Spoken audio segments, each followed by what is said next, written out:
বারবার আমাদের প্রিয় মানুষটি, আমাদের আদর্শ, আমাদের মানব জাতির কৃতি সন্তান, আমাদের নবী হযরত মুহাম্মদ সাল্লাল্লাহু আলাইহি সাল্লামকে নিয়ে বারংবার কটূক্তি করে যাচ্ছে। তাদের এই কটূক্তির আমরা বিরোধিতা জানাই এবং আমাদের যারা ভাইয়েরা আছে মুম্বাইয়ে তারাও বিরোধিতা জানিয়েছে। ভারতবর্ষের লোকেরা, এই বিজেপিরা, তারা হয়তো আমাদের মুসলিম জাতির ইতিহাস জানে না, আমাদের বীরত্বের ইতিহাস জানে না, হয়তো আমাদের ইসলামী খিলাফত হয়তো এখন কায়েম নেই, ওসমানী খিলাফত শেষ হয়েছে বিশ্বযুদ্ধের সময়। কিন্তু ইনশাআল্লাহ আমরা আবার আমাদের সেই ওসমানী খিলাফত, আব্বাসী খিলাফত এবং সেলজুক খিলাফত, ফাতেমীয় খিলাফত এবং খোলাফায়ে রাশেদিনের খিলাফত কায়েম করব। তারা বারবার আমাদের মহামানবকে কটূক্তি করে, যেভাবে আমাদেরকে ধর্মীয়ভাবে আঘাত হানে এবং তাদের রাজনীতি এবং ভোট ব্যাংক কায়েম করে এবং তারা অখণ্ড ভারত করতে চায়, আমরা তাদের সেই অখণ্ড ভারতের বিপক্ষে মুসলিম খিলাফত প্রতিষ্ঠা করে একদিন ইনশাআল্লাহ তাদের অখণ্ড ভারতকে খণ্ডিত ভারতে রূপান্তর করে দেব ইনশাআল্লাহ। এবং সেইখানে আমরা আবারও সেই আমাদের ধর্মীয় মুসলিম ধর্মের পতাকা, আমাদের ইসলামের পতাকা, আমাদের কালেমার পতাকা উড়াবো। তারা হয়তো ভুলে গেছে আমাদের মোহাম্মদ বিন ঘুরি, আমাদের ইখতিয়ার উদ্দিন মোহাম্মদ বিন বখতিয়ার খলজি, সুলতান মাহমুদ কিভাবে সেই ভারতবর্ষে রাজত্ব করেছিল এবং ইসলাম কায়েম করেছিল। তারা যদি সংযত না হয়, আমরা তাদের সেই ভারতবর্ষ আবার আমাদের মুসলিম সাম্রাজ্যের অন্তর্ভুক্ত করবো ইনশাআল্লাহ।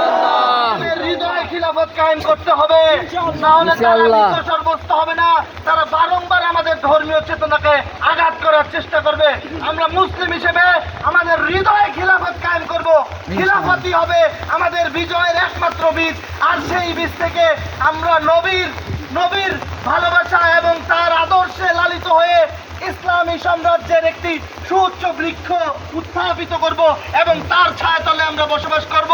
সেই ছায়াতলে কখনোই আর কেউ আমাদের নবীকে নিয়ে কটূক্তি করার সাহস পাবে না, আমাদের ধর্মকে নিয়ে কটূক্তি করার সাহস পাবে না ইনশাআল্লাহ।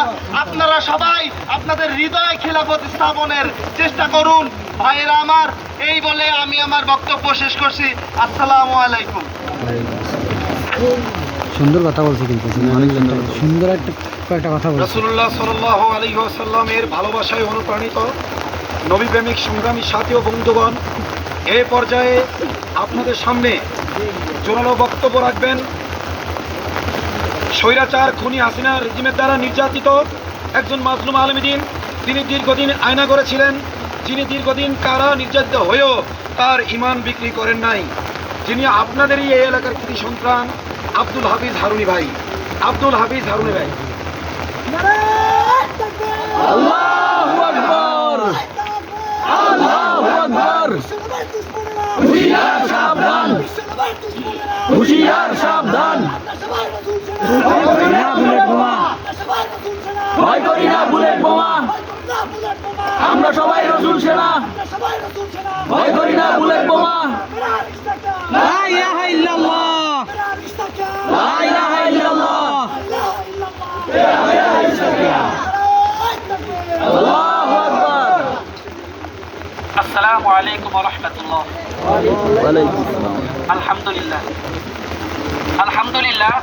আল্লাহ তাআলা আমাদেরকে এখানে আনছে, সেজন্য বলে আলহামদুলিল্লাহ। রাসূল সাল্লাল্লাহু আলাইহি সাল্লামকে গালি দিলে মনে রাখবেন, রাসূল সাল্লাল্লাহু আলাইহি সাল্লামকে যদি কেউ গালি দেয় তাহলে আমার বাবা মার ভালোবাসা, স্ত্রী পুত্রের ভালোবাসা, ধন সম্পদের ভালোবাসা কিছুই বাকি থাকে না। আমরা রাসূল সাল্লাল্লাহু আলাইহি সাল্লামের জন্য, রাসূল সাল্লাল্লাহু আলাইহি সাল্লামের সম্মানার্থে আমরা পুরো পৃথিবীর সমস্ত মানুষ যদি আমরা জীবন দিয়ে দেই তাও আমাদের কিছু আসে যায় না।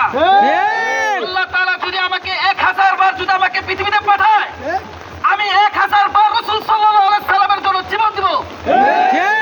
1000 বার আমি আসমান যাব রাসূল সাল্লাল্লাহু আলাইহি সাল্লামের জন্য।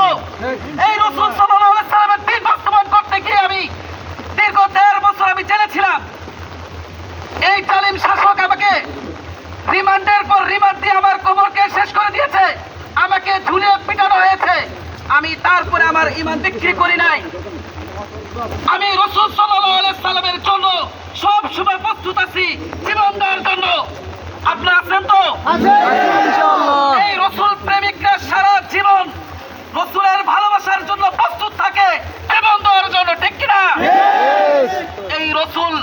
রসুলকে কেউ গালি দিলে আমাদের রক্তে আগুন ধরে। রসুল সাল্লাল্লাহু আলাইহি সাল্লামকে কেউ গালি দিলে আমাদের রক্তে আগুন ধরে। হয়তো তারা পৃথিবীতে বেঁচে থাকবে, নয়তো আমরা এই মুমিনরা পৃথিবীতে বেঁচে থাকবো। পৃথিবীতে দুটো দল একসাথে থাকতে পারে না। আমাদের পৃথিবীতে বেঁচে থাকার কোনো অধিকার নেই। যে পৃথিবীতে রসুলকে গালি দেওয়া হয়, যে পৃথিবীতে রসুলকে গালি দেওয়া হয়, হয় তারা থাকবে, না হয় এই আমরা থাকবো ইনশাআল্লাহ। আপনারা সব সময় প্রস্তুত থাকবেন ইনশাআল্লাহ। আর রসুলের জন্য, রসুলের রক্ষার্থে জীবনে সম্মান রক্ষার্থের জন্য আপনারা সবসময় মাঠে ময়দানে প্রস্তুত থাকবেন ইনশাআল্লাহ। এই মুহূর্তে আপনাদের সামনে গুরুত্বপূর্ণ বয়ান পেশ করবেন আতাউর রহমান বিক্রমপুরী সাহেব। আতাউর রহমান বিক্রমপুরী সাহেব।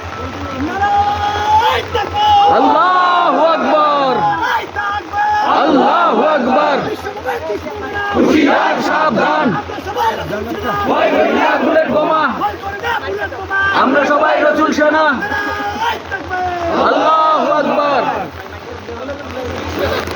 বড় খাতিটা নিয়ে পিছনে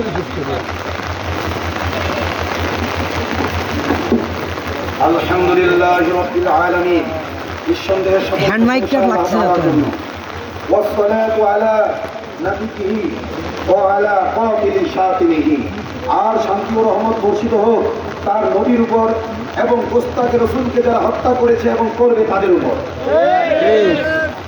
নবী প্রেমিক সংগ্রামী সাথী ও বন্ধুগণ, আপনারা জানেন সারা বিশ্বে যত ফেরাউন এসেছে আসবে, তাদের মধ্যে সবচেয়ে বড় ফেরাউন হলো রাসূলুল্লাহ সাল্লাল্লাহু আলাইহি ওয়াসাল্লামের জামানার ফেরাউন আবু জাহেল। আবু জাহেল তার জীবদ্দশায় অনেক বড় বড় মানবতা বিরোধী অপরাধ সংগঠিত করেছিল, কিন্তু কোন অপরাধে তাকে হত্যা করা হয়েছিল আপনারা কি জানেন? আবু জাহেলের জীবনে অপরাধ অনেক ছিল, কিন্তু আবু জাহেলকে কোন অপরাধে হত্যা করা হয়েছে এটাকে আপনারা জানেন? তাহলে আপনাদেরকে আমি বলি, বদরের যুদ্ধে দুজন তরুণ এক আনসারী সাহাবী দুই পাশে দাঁড়িয়েছিল। ওই আনসারী সাহাবী ছোট্ট ছোট্ট বালকদের দেখে তিনি দুর্বলতা অনুভব করলেন। তিনি ভাবলেন আজকে ইসলাম ও কুফরের সাথে এক যুগান্তকারী লড়াই চলছে, ঐতিহাসিক এক লড়াই চলছে, অসাময়িক যুদ্ধ চলছে, আমাদের অস্ত্র কম, আমাদের অস্ত্র বেশি। আজকে আমি নিজের বীরত্বটা প্রকাশ করতে পারতাম আল্লাহর রসুলের কাছে, আল্লাহর সামনে আমার এই বীরত্বকে প্রদান করতে পারতাম যদি আমার এই দুই পাশে দুজন বালক না হয়ে শক্তিশালী সিংহ পুরুষ হতো। এই কল্পনা ওনার মনে আসছে। এর মধ্যে ওই দুই যুবক একসাথে বলে উঠলো, চাচা, আঙ্কেল, আবু জাহেল কোনটা, আমাদেরকে একটু চিনিয়ে দিন তো। ওই সারাদিন হতভম্ব হয়ে গেলেন এই ছোট্ট ছোট্ট বালকরা। এই উম্মতের ফেরাউন আবু জাহেলকে খুঁজছে কেন? তিনি জিজ্ঞাসা করলেন, আবু জাহেলকে নিয়ে তোমরা কি করবে? ওই যুবক বলল, আমরা শুনেছি রাহমাতুল আলামিনকে নিয়ে, শিশুদেরকে যে নবী ভালোবাসেন সেই নবীকে নিয়ে, ইয়াতীমদেরকে যে নবী খোঁজখবর রাখেন সেই নবীকে নিয়ে, দুস্থের পাশে যে নবী দাঁড়ান সেই নবীকে নিয়ে, অসহায়ের পাশে যখন সেই নবী দাঁড়ান সেই নবীকে নিয়ে, ধর্ম বর্ণ নির্বিশেষে প্রতিটি মানুষের উপকারের জন্য সেই নবীকে নিয়ে নাকি আবু জাহেল কটূক্তি করতো। কি করতো? আবু জাহেলের অপরাধ কি একটাই নাকি আরো আছে? সুমাইয়া রাদিয়াল্লাহু তাআলা আনহাকে স্বামী ইয়াসির রাদিয়াল্লাহু তাআলা আনহুকে হত্যা করেছে আবু জাহেল। তার একমাত্র সন্তান আম্মার রাদিয়াল্লাহু আনহুকে, তাদের দুজনের সন্তান আম্মার নির্যাতন করতে করতে চোর করে তার মুখ দিয়ে কুফরি কথা বের করেছে, যেভাবে ইন্ডিয়ার মানবতা করে থাকে। এত শত অপরাধ সত্ত্বেও আল্লাহ তাকে শাস্তি দিলেন কোন অপরাধে? কটূক্তির অপরাধে। হত্যাকারীরা সুনির্দিষ্ট একটি অপরাধে তাকে হত্যা করেছে, ধরাশায়ী করেছে। তারা বলেছে সে রাসূলকে কটূক্তি করেছে, সে আমাদের রক্তে আগুন জ্বালিয়েছে। মুসলমানের রক্ত হলো পেট্রোল আর রাসূলের প্রেম হলো বারুদ। এই বারুদ কেউ ঘষা দেয় তাহলে আমাদের রক্তে আগুন জ্বলে। নিজেদের জানের চিন্তা না করে, নিজেদের মা বাবার কথা চিন্তা না করে, নিজের ভাই বোনের কথা চিন্তা না করে, একেবারে শত্রুদের ভেদ করে সরাসরি আবু জাহেলের কথা আমি বলছি। আবু জাহেলকে তারা ধরাশায়ী করে মাটিতে ফেলেছে। এই জন্য আমরা বলতে চাই, সবচেয়ে বড় ফেরাউন হলো এই উম্মতের ফেরাউন। যেহেতু সবচেয়ে বড় নবী আমাদের নবী, তার শত্রু বড় ছিল, তাহলে তাকে যে অপরাধে হত্যা করা হয়েছে, পৃথিবীর মধ্যে ওই অপরাধের চাইতে মানবতা বিরোধী অপরাধ হতে পারে না।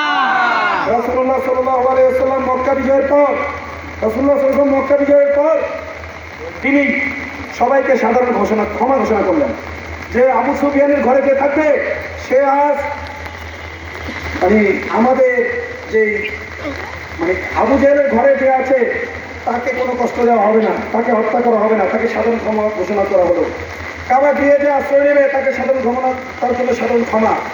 যে ঘরে দরজা বন্ধ করে থাকে তার জন্য সাধারণ ক্ষমা। এই ঘোষণা শুনে আরবের এক কবি ছিল যে রাসূলের নামে কবিতা লিখত, রাসূলের বিরুদ্ধে সাহিত্য রচনা করত, রাসূলের বিরুদ্ধে সাহিত্য রচনা করে সে মানুষের বিরুদ্ধে রাসূলের বিরুদ্ধে জনমত তৈরি করত। ওই কবিও চিন্তা করলো, ওই সাহিত্যিকও চিন্তা করলো, বাংলাদেশে আছে না এরকম সাহিত্যিক? আছে না নাই? ওই রকমের সাহিত্যিক এই যে একটা গড়তে পালাইছে নাগরিক দল, শাহরিয়ার কবি খুঁজে পাওয়া যাচ্ছে না, বলে ওতে উজু করে নামাজ ওতে উজু করো, হাতে আজাদ শুনে মসজিদে যাও। এই কথাগুলো নাকি জঙ্গিবাদের কথা। আজকে তারা গড়তে পারিয়েছে, কোথায় বানিয়েছে? এই রকমের ওই যুগেও ছিল।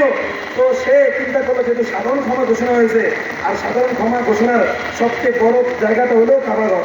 সে কাবাঘরের কিনার ধরে ঝুলছে আর কাঁপছে। এক সাহাবী বললেন, ইয়া রাসূলুল্লাহ, আপনি তো সাধারণ ক্ষমা ঘোষণা করেছেন, হারাম শরীরের ভিতরে হত্যা করা নিষেধ, আল্লাহ তাআলা কোরআনে বলেছে, কিন্তু ওখানে যে সাতমে রাসূল বানিয়েছে। দেখেন সাহাবীদের কাছেও সবচেয়ে বড় অপরাধ কি ছিল? রাসূলকে অবমাননা করা, রাসূলের নামে কুফর সাধনা করা। এটি অন্য কোনো অপরাধীর কমপ্লেইন তারা নিয়ে আসেন নাই। তারা বলেন ওইখানে এক সাতমে রাসূল আবার গিলাফ ধরে ঝুলে আছে, রাসূলুল্লাহ সাল্লাল্লাহু আলাইহি ওয়াসাল্লাম ফাকতুলুহু, ওইখানে দেখো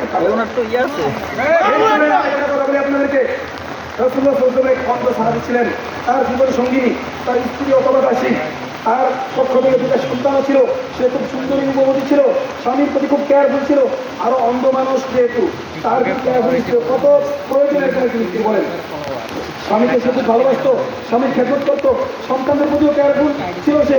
কিন্তু সে মাঝে মাঝে কি করতো? রাসূলুল্লাহ সাল্লাল্লাহু আলাইহি ওয়াসাল্লামকে সমালোচনা করতো। ওই স্বামী তাকে বিরত থাকতে বলেছেন বারবার, সে তার এই অপরাধ থেকে বিরত থাকে নাই, বুঝানোর চেষ্টা করেছেন, বুঝে নাই। তখন এক রাতে তিনি সিদ্ধান্ত নিলেন তার প্রান্তীয় স্ত্রীর থেকে রাসূলের ভালোবাসাটা আমার প্রাধান্য দিতে হবে। তিনি ওই মহিলার দুই পাশ থেকে দুই সন্তানকে সরালেন, সরিয়ে অন্ধ মানুষ চোখে দেখেন না, অন্ধ মানুষের জন্য দিন রাত দুইটাই কি সমান। তার প্রেয়সী মনে করলো আমার স্বামী তো অন্ধ, তাই আমাকে খোঁজার জন্য হাত রাখছে। সে এই জন্য খুব নিশ্চিন্তে রইল। তখন ওই সাহাবী খঞ্জর বের করে আঘাতের পর আঘাত করে তার স্ত্রী প্রেমের উপর নবী প্রেমকে প্রাধান্য দিয়েছেন। পরের দিন